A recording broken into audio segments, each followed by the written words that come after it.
comencem. Punt primer, aprovació provisional, si és procedent, expedient de modificació de crèdit 7/2018 per a l'aplicació del superàvit. Abans de tractar aquest punt, donat que no s'ha passat per l'oportuna comissió informativa i tal com estableix el ROC, es deu ratificar la inclusió de l'assumpte en l'ordre del dia.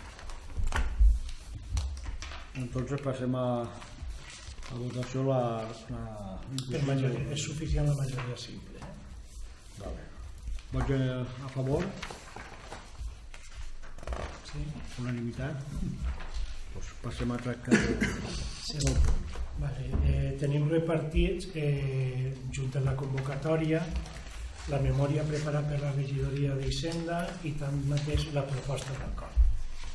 En la memòria, anem a veure, per fer una xicoteta introducció, en data 2 d'octubre del 2018 la Secretaria d'Intervenció Municipal va posar de manifest quins eren els destins del superàvit pressupostari derivats de la liquidació del 2010.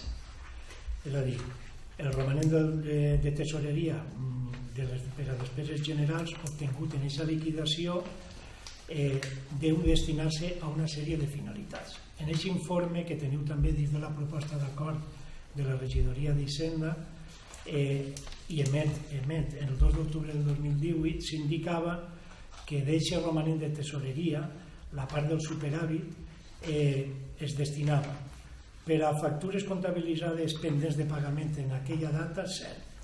Per a la realització d'inversions financerament sostenibles es podien destinar fins a 83.607,84 euros, que és la quantitat màxima perquè és aquella quantitat que en l'informe del pressupost s'estima com a que una vegada liquidat el 2018 estarem en estabilitat.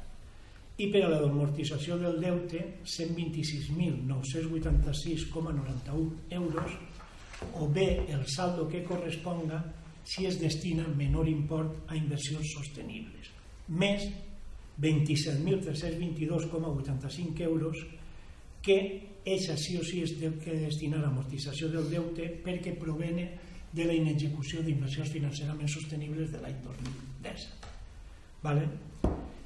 També en la proposta d'acord se replega que hi ha que tindre en compte que l'esmentat informe que es va emetre per la intervenció el 2 d'octubre del 2018 partia del deute viu a 31 del 12 del 2017, que ascendia a 237.917,60.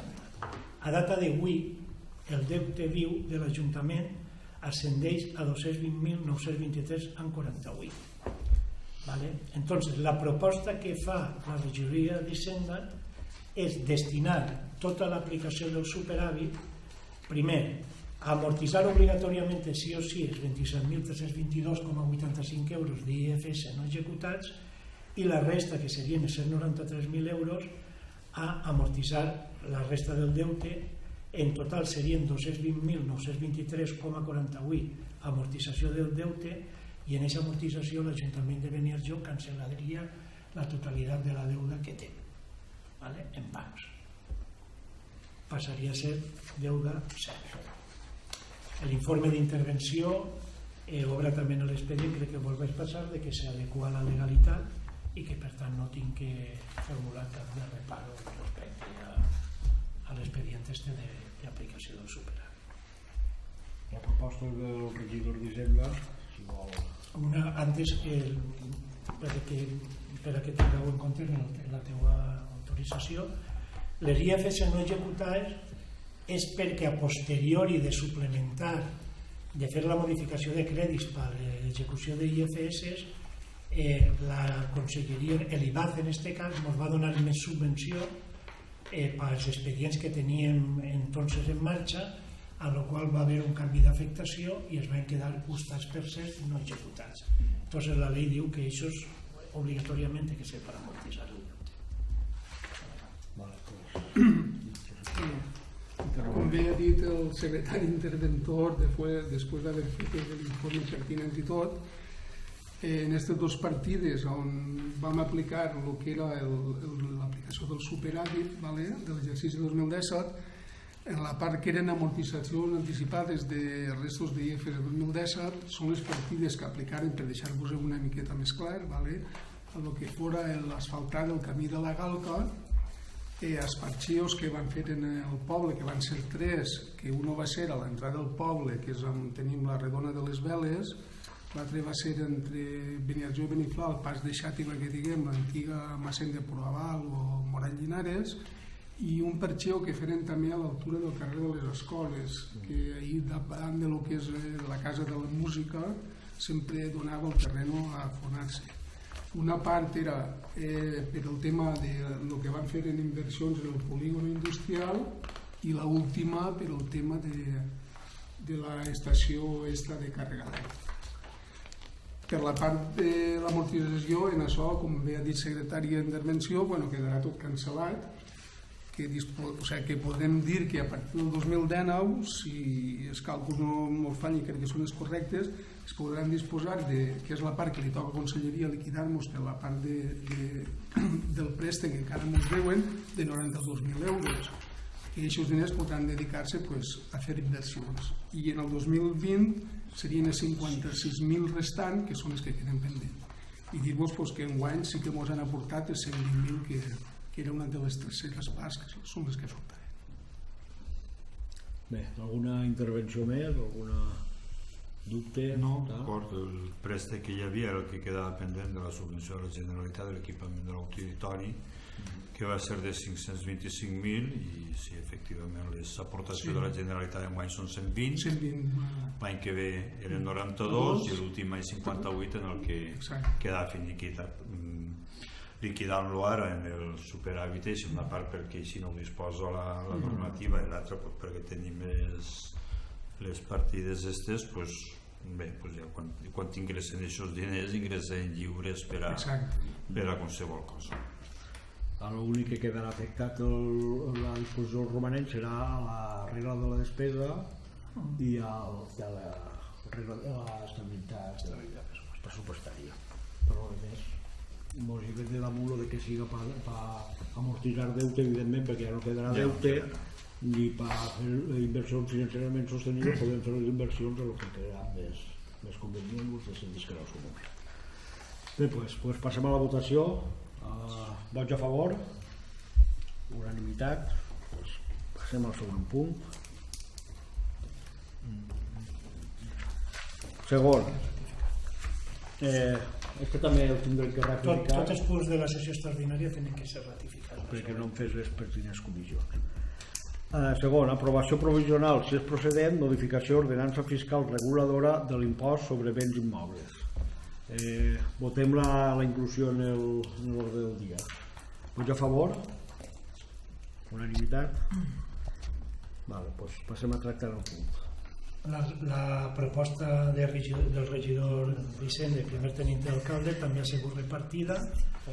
En l'expedient obre l'informe favorable de Secretaria d'Intervenció i la proposta del regidor d'Hisenda, en el seu punt primer, determina aprovar provisionalment la modificació de l'ordenança fiscal reguladora de l'impost sobre béns immobles en els següents termes. Modificar l'article 6, bonificacions, apartat 4, famílies nombroses. En l'apartat 643, per a poder gaudir d'aquesta bonificació, el subjecte passiu haurà de presentar la sol·licitud i dirigir-la a l'òrgan que tinga delegada la gestió de l'impost en qualsevol moment abans de finalitzar el corresponent període de duració d'aquesta, i sortirà efectes des del període impositiu següent a aquells en què sol·licita fins al període impositiu en què es perda la condició de família nombrosa per qualsevol circumstància. Estan obligats els subjectes passius a comunicar a l'administració aquesta circumstància, sense perjudici de les facultats de comprovació i inspecció de l'administració. A l'esmentada sol·licitud, tot això ja ho teníem abans en l'ordenança, ho he deixat ahir perquè tingueu un poc de sentit. El que sí que es torna a modificar és que en qualsevol cas la sol·licitud implicarà autorització a l'òrgan competent per a la seva concessió, per a que pugui comprovar per mitjans telemàtics quan fora possible i amb la finalitat d'estalviar tràmits a l'interessat els requisits necessaris per a gaudir del benefici fiscal. Concedit el benefici fiscal, no serà necessari reiterar la sol·licitud per a la seva aplicació en períodes futurs, cosa que fins ara sí que tenien que n'hi havia que reiterar la petició. Excepte que es modifiquen evidentment les circumstàncies que modificaren la seva concessió. El 644, el percentatge de la bonificació es mantindrà per cada any sense necessitat de tornar a realitzar la sol·licitud si es mantenen les condicions objecte de la seva aplicació. Es determinarà d'acord amb el valor cadastral de la seva vivenda, d'acord amb el que estableix en el següent quadre que per suposat no es modifica, és el mateix que tenim actualment. Podent l'administració revisar en qualsevol moment el percentatge de bonificació aplicada en funció del tram en el que es troba el valor cadastral de l'immoble en la data de devengo de l'impost de cada exercici i regularitzar la situació tributària d'acord amb l'article 115.3 de la Llei General Tributària. Exposar al públic l'aprovació inicial durant 30 dies i en el cas que no es presenten al·legacions a l'expedient l'acord s'entendrà o es vindrà definitivament aprovat.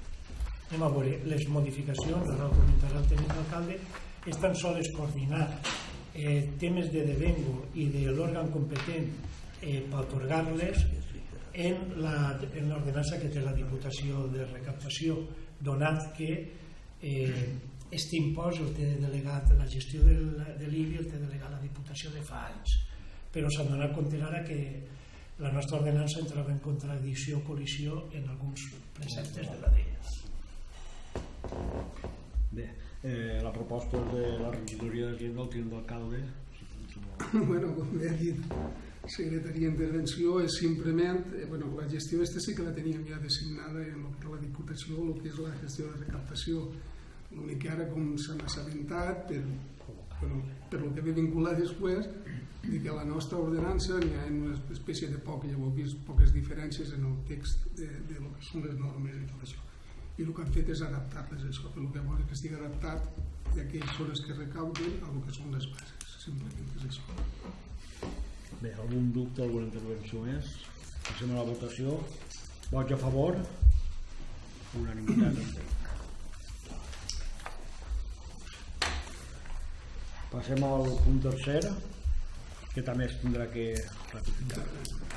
Aprovació provisional, si és procedent, modificació d'ordenança fiscal reguladora de l'impost sobre vehicles de tracció mecànica. Per incloure l'ordre del dia, passem a votació. Vots a favor? Unanimitat. La proposta també ha sigut repartida en els informes de Secretaria d'Intervenció. En aquest cas, us he posat en la proposta d'acord únicament aquells paràgrafs de l'article 5 de bonificacions que es modifiquen, en el mateix sentit dels que hem vist per l'impost sobre béns immobles.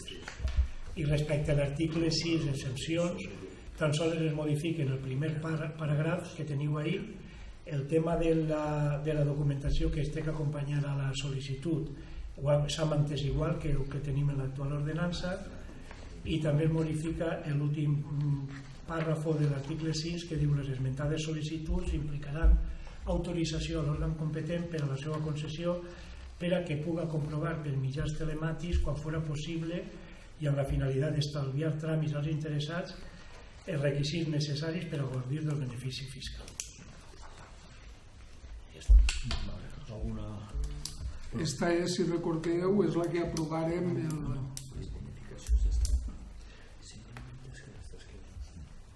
No, estava explicant. No, vol explicar-ho. Aquesta és la que aprovarem també la gestió en la Diputació del cobre de l'impost de vehicles en el mes de juliol d'enguany.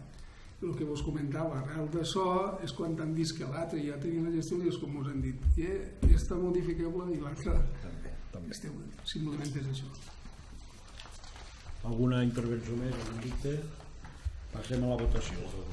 Vots a favor? No, jo estava preguntant si aquesta modificació, o sigui, la gent que està bonificada d'alguna manera... Anem a passar tota aquesta documentació a la Diputació. O sigui, no té que tornar No, a vindre a sol·licitar...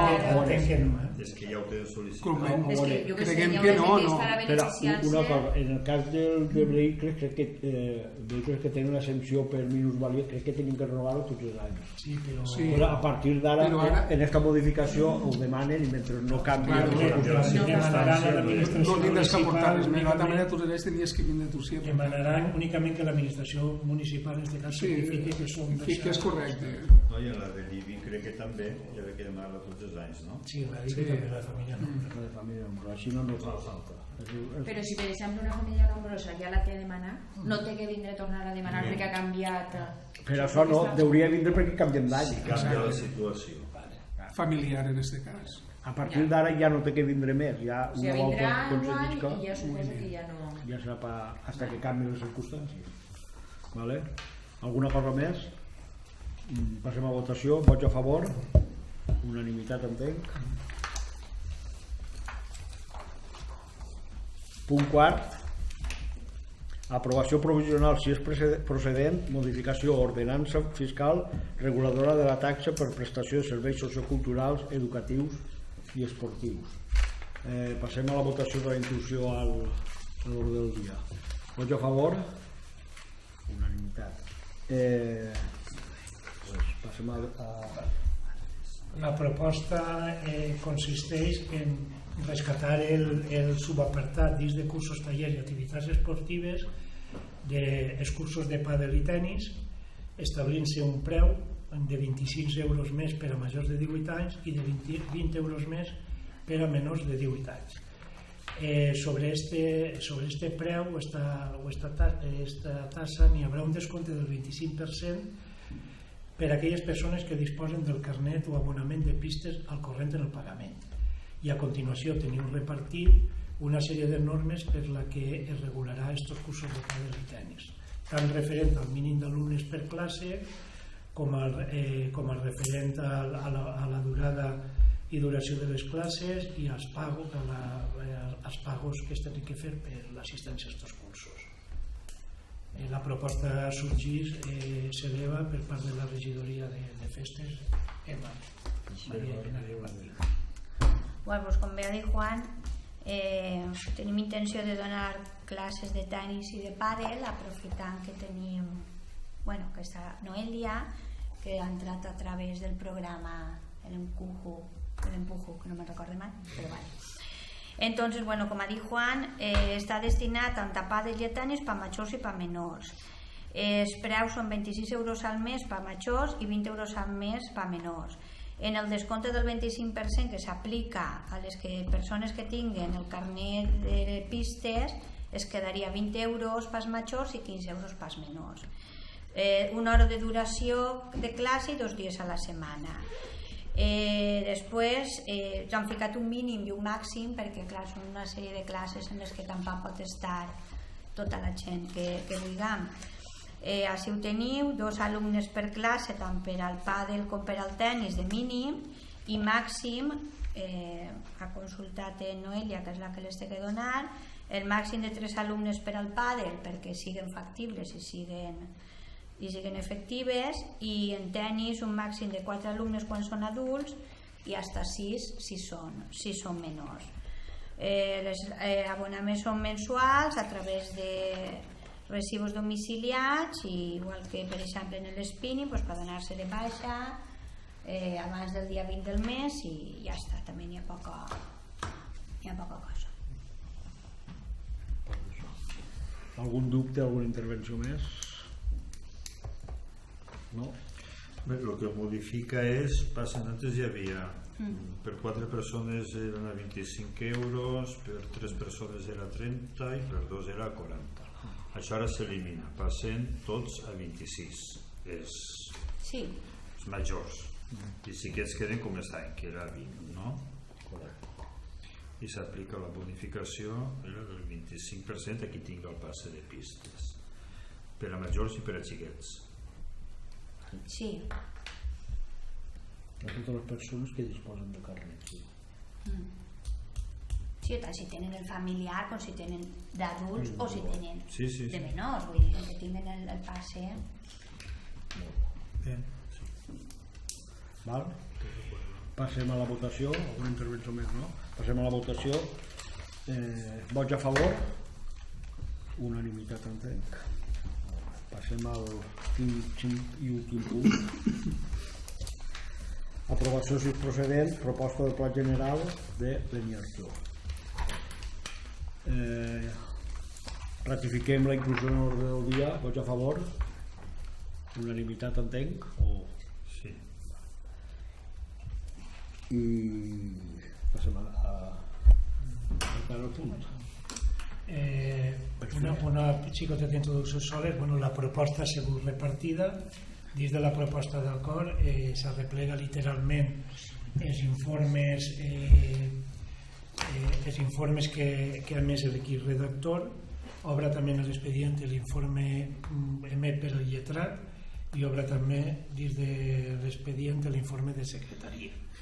L'1 de juny del 2017, si se'n recordeu, vam aprovar el sometre la versió preliminar del Pla General a informació pública.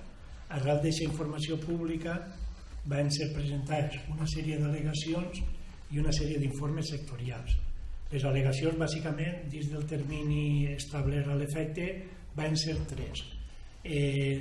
Dos al·legacions dels germans Peiró César amb motiu d'unes reserves d'aprofitament que tenien que materialitzar-se en el sector de la Galca, una tercera al·legació de Promociones d'Aimut manifestant la seva disconformitat en la descalificació de la Galca, i ja extemporàniament, recentment s'ha presentat una tercera al·legació que l'informe de l'equip redactor aboga per admetre-la, que és la presentada per Direlet, donat que presentar la declaració d'interès comunitari pel sector on estava Ferrosa Fort no ha sigut admès a tràmit i en el document de la versió preliminar per aquest sector se contemplaven 2 instruments per al seu desenvolupament, o bé la declaració d'interès comunitari i en el supòsit que aquesta no siguera admesa es contemplava també la possibilitat de recalificar aquest sector. L'informe de l'equip redactor informa favorablement les 2 al·legacions formulades, una per Herminio, crec que l'altra per César Ramon Peiró Faus, informa negativament, o sigui, aboga per la seva desestimació a l'al·legació presentada per Promociones d'Aimut i aboga per la seva estimació a l'al·legació presentada per Direlet. Tanmateix, en l'informe de l'equip redactor s'ha procedit a replegar, en virtut dels informes sectorials emès per les distintes conselleries, a fer les modificacions pertinents en els documents de la versió preliminar. Com a més destacable, dins d'aquests informes tenim que, per el que respecta a la Conselleria d'Educació, se contempla una reserva per fer un institut de secundària, que no se tenia contemplat. Tanmateix, tras una sèrie de subsanacions que s'arrepleguen en els planos i en els documents, hem obtès l'informe favorable d'inundabilitat i també l'informe favorable de l'estratègia territorial. Per tant, la proposta d'acord en els seus apartats dispositius el que ve a replegar en el seu punt primer, i és el que s'eleva al plenari, és aprovar l'informe que ha emès l'equip redactor, fent seus el plenari el contingut d'aquest informe i, per tant, estimant i desestimant aquelles al·legacions que menciona, i introduint en l'expedient i documentació les modificacions que s'arrepleguen en l'informe. Està un per un cada un dels punts dels informes sectorials. Segon, aprovar provisionalment el document de proposta de Pla General i annexos a les modificacions introduïdes, notificant-se a l'interessat als efectes procedents. I en el tercer punt, remetre tant la proposta de Pla General com l'expedient a avaluació ambiental i territorial estratègica a l'òrgan ambiental perquè emetisca la data que es diu i posteriorment a l'òrgan territorial per a la seva aprovació definitiva, a l'òrgan territorial competent. Bé, doncs això és el penúltim, podem dir així, pas que es dona ja per aprovar-se el Pla General, que tu saps moltes que portem en això. Ara d'això ja remitix a Medi Ambient, fa que emitisquen la data, i si esta és favorable i no n'hi ha que modificar res més, doncs ja anirà territorial per a l'aprovació definitiva. Esperem que ja no hi hagi més impediments ni més traves, ja volem si a primers de l'any que ve. Ser molt optimista. Si n'hi ha alguna cosa que subsanara de la data, però l'òrgan ambiental ens tornarà a enviar la documentació perquè subsane. I si les modificacions foren molt substancials, es tindria que sometre novament a exposició. Esperem que no sigui el cas, esperem que sigui tot ben presentat. Mai se sap. No, Això és un mundo de sorpreses. Mai se sap. I després de tants anys i tantes coses que han dit, però... Perquè tantes vegades ha estat a punt de que ja resultava que no, i torna... Ara pareix que ho tinguem ja tot favorable, a veure la data, si ens emitixen la data i és poc el que s'ha de corregir, doncs ja... N'hi ha una sèrie d'errors de transcripció que es procuraran ara quan se faci la certificació de la Consulta. Hem d'intentar portar un seguiment junts a ells. Si sempre hem fet el que ens han manat. És que el problema és això. Inclús aleshores de fer lo de la inundabilitat, inclús ens han aconsellat fins a l'empresa que era més experta en fer això i al final s'han donat casos de que Confederació t'ha dit que sí i després el tècnic de conselleria t'ha dit que no. El criteri d'un no era el de l'altre i ja està. Bueno, esperem que aquesta ja sigui l'última patà per part nostra. Per parlar en cultura quan demanaven que fèrem unes fitxes que ni siquiera ells tenien el model, entonces ens indiquen que les fem més o menys així, i quan les fem així ens diuen que han aprovat un model que no és així, que hi ha que modificar. Pues ahí és on notava jo que venen tots els parons en aquestes coses, que ells mateixos no estan... Si ens heu dirigit vosaltres, és que ells de ta casa... De la taula ens alçàvem contentíssims, toca, això pareix que ja quan venia jo no sé els viatges, quants viatges han fet diari? Això que nosaltres portem... Jo no sé, però és que cada vegada així era la impressió eixa de que ara sí, és que ho donava aquesta sensació. Clar que donava aquesta impressió. És que havies fet el que t'havien manat. I després el venia el paperet. No, doncs posem un punt d'optimisme. I si en els 3 últims anys has vist tu la de modificacions que hi ha, l'informe que no sé quantos... Sí. Esperem que al final... Posem un punt d'optimisme que siga a veure si és l'últim pas per part nostra, que ja que vinga l'altre ja tot... Ja seria hora. Bueno, doncs això, passem a la votació, si no hi ha ninguna intervenció més. Vots a favor? Pues tot. Unanimitat. Metges. Bueno, pues en això s'acaba